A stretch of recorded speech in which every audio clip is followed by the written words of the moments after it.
Hello students, आज हम लोग केमिकल बॉन्डिंग यूनिट में केमिकल कैलकुलेशन पढ़ेंगे, यानी न्यूमेरिकल्स की प्रैक्टिस करेंगे। डिफरेंट टाइप्स के न्यूमेरिकल्स की कंडीशंस को सीखेंगे।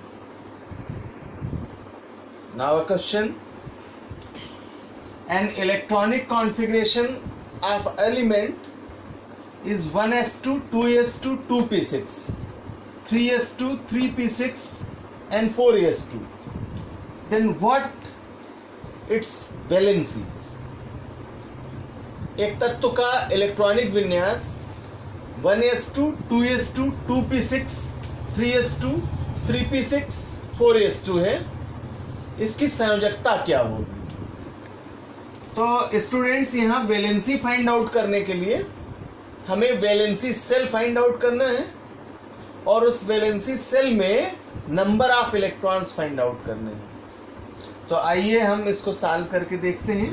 कॉन्फ़िगरेशन दिया है 1s2, 2s2, 2p6, 3s2, 3p6 and 4s2। Then electrons count करें तो 2 to 4, 4 and 6 10, 10 to 12, 12 and 6 18, 18 and 2 20.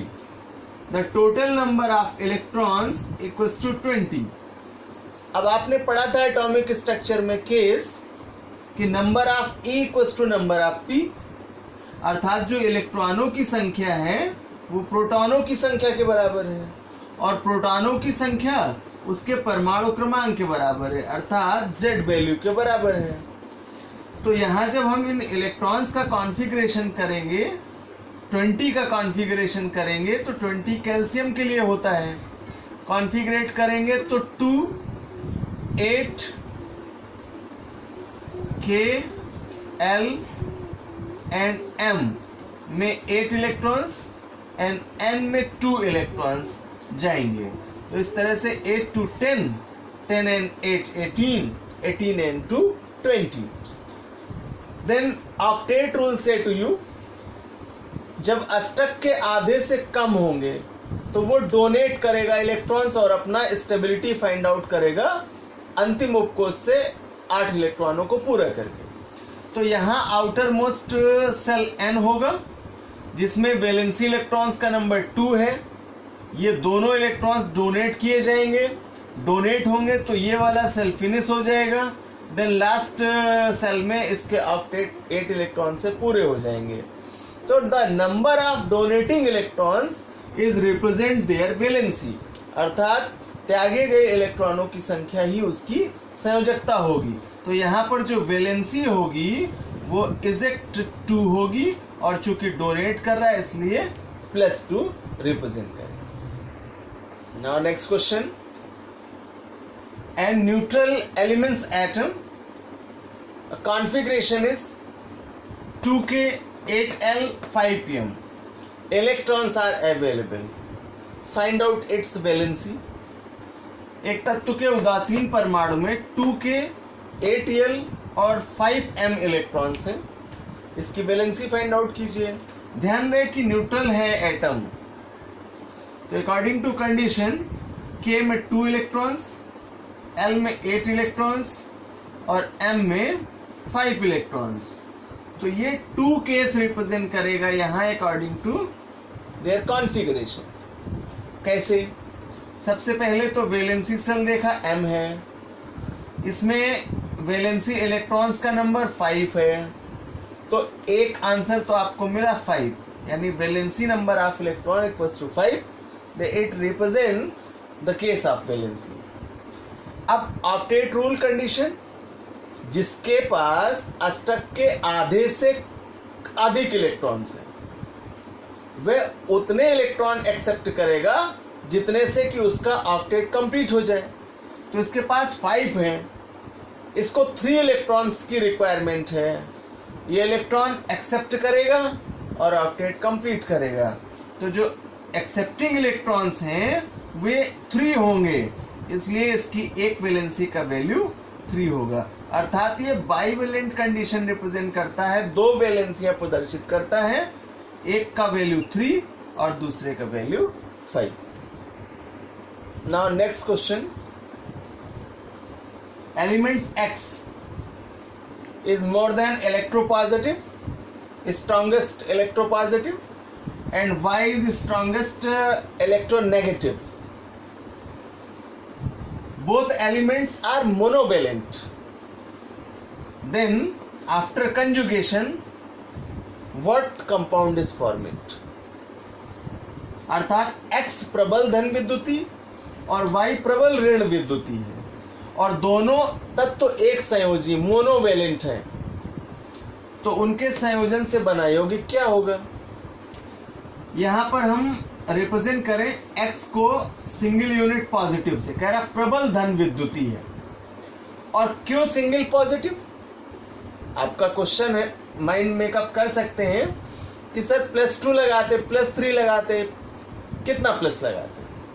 तो ये वन वर्ड यहां क्लू करता है आपको, कहता है एक संयोजी, मीन्स मोनोवेलेंट, इसलिए यूनिट चार्ज कितना होगा? 1 होगा। Then Y is more than electronegative, strongest electronegative. तो अगर Y का केस हम यहां रिप्रेजेंट कराएं तो Y सिंगल माइनस होगा बिकॉज मोनोवेलेंट।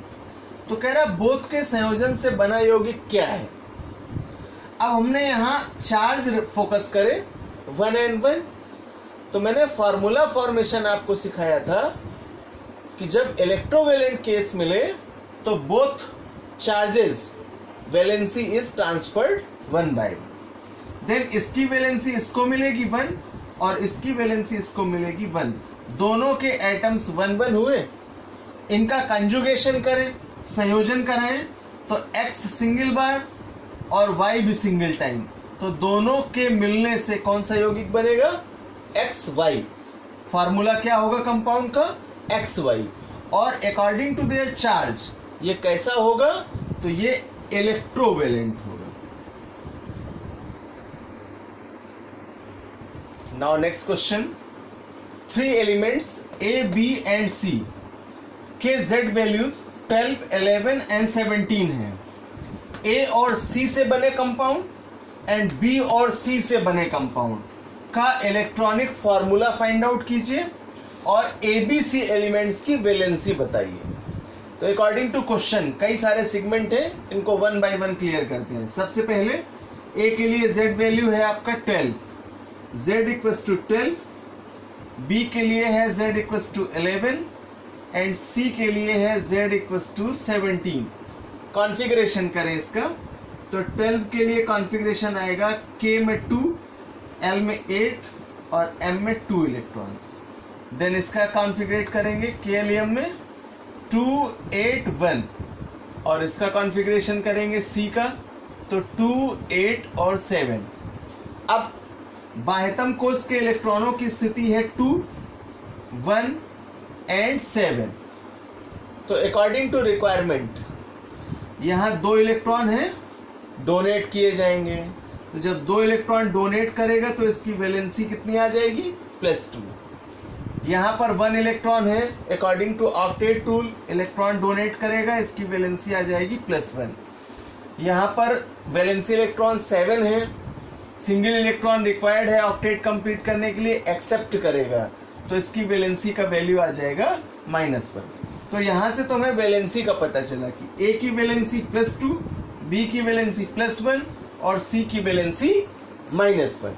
अब क्वेश्चन कह रहा है A और C से बने यौगिक और B और C से बने यौगिक का सूत्र ज्ञात कीजिए। तो अब आते हैं हम लोग इनके फार्मूले फाइंड आउट करते हैं। तो first case formula find out करेंगे A और C से बने यौगिक के लिए।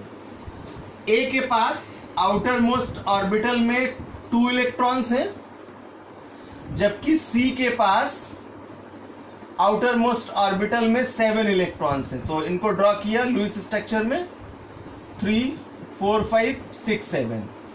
अब A वाला सिंगल इलेक्ट्रॉन दे करके इसका ऑक्टेट कंप्लीट कराता है, तो इसका मतलब C के 2 एटम्स चाहिए। एक और ड्रॉ किया 2, 2, 4, 2 6 and 1 7। ए सिंगल इलेक्ट्रॉन इस सी एटम को और एक सिंगल इलेक्ट्रॉन इस सी एटम को देगा, तो दोनों के ऑक्टेट कंप्लीट हुए और ए ने अपने 2 इलेक्ट्रॉन डोनेट करके ऑक्टेट कंप्लीट किया। देन ए पर आएगा 2++ चार्ज और यहां आएंगे ट्वाइस सी एटम्स और चार्ज होगा सिंगल माइनस, क्योंकि एक एक इलेक्ट्रॉन एक्सेप्ट करते हैं। तो अब अकॉर्डिंग टू देयर चार्ज, यहां according to their charge formula make करेंगे, इसकी वैलेंसी ए को और ए की वैलेंसी सी को। तो इसकी है 1, तो 1 ट्रांसफर करेंगे ए को और इसकी है 2, तो 2 ट्रांसफर करेंगे ए के पास है 2, ट्रांसफर करेंगे सी को, तो यहाँ 2 हो जाएगा और इसके पास है 1, तो 1 ट्रांसफर करेंगे ए को, तो ये हो जाएगा 1, यानी ए होगा सिंगल और सी हो जाएगा 2। तो इससे बने यौगिक का फार्मूला होगा AC2। Now next case, B और सी से बने यौगिक का फार्मूला। तो हमने कॉन्फ़िगरेशन में देखा था कि बी के पास आउटर मोस्ट ऑर्बिटल में सिंगल इलेक्ट्रॉन है, जबकि सी के पास 7 इलेक्ट्रॉन्स हैं। तो इनको ड्रॉ करेंगे। सी को सिंगल इलेक्ट्रॉन रिक्वायर्ड है, जबकि बी इलेक्ट्रॉन डोनेट करके ऑक्टेट कंप्लीट करेगा, तो ये इसको एक इलेक्ट्रॉन दे देगा, इसलिए B+ and C single minus. इसका वैलेंसी स्टैंडर्ड 1 और इसका भी 1, both are transferred to one another, so B single and C single. तो इन दोनों से मिलकर के जो बना कंपाउंड है उसका फार्मूला होगा BC। तो इस प्रकार बच्चों A की वैलेंसी +2, B की वैलेंसी +1 और C की वैलेंसी -1, जबकि A और C से बना कंपाउंड फार्मूला AC2 होगा और B और C से बना कंपाउंड फार्मूला BC होगा। Now next question, which type of bonds created between C2 and H2 compound. Carbon के 2 और हाइड्रोजन के 2 परमाणुओं से मिलकर बने यौगिक में कौन सा बंध होगा। तो अगर हम इसको कंजुगेटेड फॉर्म में लिखेंगे तो फॉर्मूला बनेगा C2H2, यानी पूछ रहा है C2H2 में कौन सा बॉन्डिंग होगा। देन कार्बन का कॉन्फ़िगरेशन करेंगे 6 का, 2 and 4, हाइड्रोजन को कॉन्फ़िगरेट करेंगे 1, K and L and K। Last orbital के इलेक्ट्रॉनों की स्थिति 4 और 1 मिली। अब हमने यहाँ सबसे पहले C और C को रखा और बोथ हाइड्रोजन से इनकी सीरीज को क्लोज किया राइट एंड लेफ्ट में। All hydrogen have single electron represent कराया and carbon have 4 electron in their outermost orbital are valency orbital. So 1 2 3 and 4, 1 2 3 and 4। अब हाइड्रोजन सिंगल इलेक्ट्रॉन टेक करके अपनी stability complete करेगा, क्योंकि उसके 8 हो ही नहीं सकते, तो इसलिए मिनिमम कितना करेगा 2 करेगा और हीलियम जैसा हो करके स्टेबल हो जाएगा। देन ये एक इलेक्ट्रॉन इसका टेक करेगा और ये एक इलेक्ट्रॉन इसका टेक करेगा। कार्बन बोथ साइड से इलेक्ट्रॉन टेक करके ऑक्टेट पूरा करेगा। सिंगल इलेक्ट्रॉन यहाँ एक्सेप्ट करा और 3 इलेक्ट्रॉन इस कार्बन से, तो 8 हुए। इसी प्रकार ये वाला कार्बन इस हाइड्रोजन से 1 इलेक्ट्रॉन और इस कार्बन के 3 इलेक्ट्रॉन्स टेक करेगा। अब पूरा करते हैं इसको, C C H और H। बॉन्डिंग देखा, जब एक एक इलेक्ट्रॉन का इक्वल शेयरिंग होगा देन सिंगल बॉन्ड, यहाँ सिंगल बॉन्ड आएगा, और जब 3 इलेक्ट्रॉन्स का इक्वल शेयरिंग होगा तो ट्रिपल बॉन्ड आएगा, और जब 1 इलेक्ट्रॉन्स का शेयरिंग होगा तो सिंगल बॉन्ड आएगा। तो इनके बीच की बॉन्डिंग स्टाइल ये मिली हमें, और आपको आइडेंटिफाई कराया था मैंने वहां बॉन्डिंग केस में कि जब सिंगल बॉन्ड मिले, जब डबल बॉन्ड्स मिले और जब ट्रिपल बॉन्ड्स मिले तो वहां पर कैसा होगा, कोवैलेंट बॉन्ड होगा। तो अर्थात यहाँ पर जो बॉन्डिंग है वो सहसंयोजक होगी, कोवैलेंट होगी। Now next question, bromine and chlorine से बने कंपाउंड में कौन सा बॉन्ड होगा। ब्रोमीन के लिए कॉन्फ़िगरेट करेंगे 35 से 2, 8, 18 and 7 Kl, M and N। Chlorine 17 को कॉन्फ़िगरेट करेंगे 2, 8 and 7 Kl and M। Last orbital के इलेक्ट्रॉनों की स्थिति 7 and 7 मिली। दोनों के लिए डायग्राम शो करेंगे। Electron diagram Cl for Br 3, 4, 5, 6, 7 and Cl के लिए 1, 2, 3, 4, 5, 6 and 7। अब दोनों ही ऑक्टेट कंप्लीट करेंगे। ब्रोमीन क्लोरीन का एक इलेक्ट्रॉन टेक करके ऑक्टेट कंप्लीट कर लेगा और Cl इससे एक इलेक्ट्रॉन टेक करके ऑक्टेट कंप्लीट कर लेगा। तो दोनों के बीच में जब बॉन्डिंग दिखाई हमने तो Br और Cl equal sharing of electron, single single bond. तो यहाँ सिंगल बॉन्ड आ जाएगा और जहां जहां सिंगल बॉन्ड वहां वहां कौन सा बॉन्ड, वहां वहां कोवैलेंट बॉन्ड, अर्थात ये कैसा होगा, सहसंयोजक। तो इस तरह से स्टूडेंट्स आज वैलेंसी यूनिट में, आज केमिकल बॉन्डिंग यूनिट में हमने डिफरेंट स्टाइल्स के न्यूमेरिकल्स को कंप्लीट किया।